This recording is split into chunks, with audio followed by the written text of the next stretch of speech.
الكرة وانطلاقه الان السودانيه من جديد. فريق السوداني في الهجوم وبكري عرضيه 1-0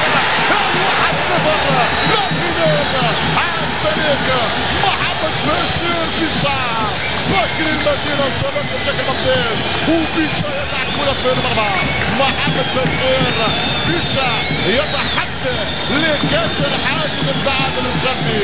الهلال يسجل، الهلال يتقدم، الهلال يسعد جمهوره 1-0 يتقدم الفريق السوداني. شوفوا بكري انطلق، بكري مرر وبيشا يسجل 1-0. الهلال ياخذ راس بقيه. بكري المدينه اللاعب اللي يتحرك بشكل ممتاز، انشط لاعب في خط الهجوم الهلال، هو وراء الاسيست وراء التمريره المتقنه الذهبيه. وبيشا كان وحيد، بيشا يضع الكره في المرمى يغلط الشناوي. التقدم النهائي السوداني، الهلال 1 الزمالك لا شيء. هدف يحرك جنبات ملعب الخرطوم. اذا في هذا الحوار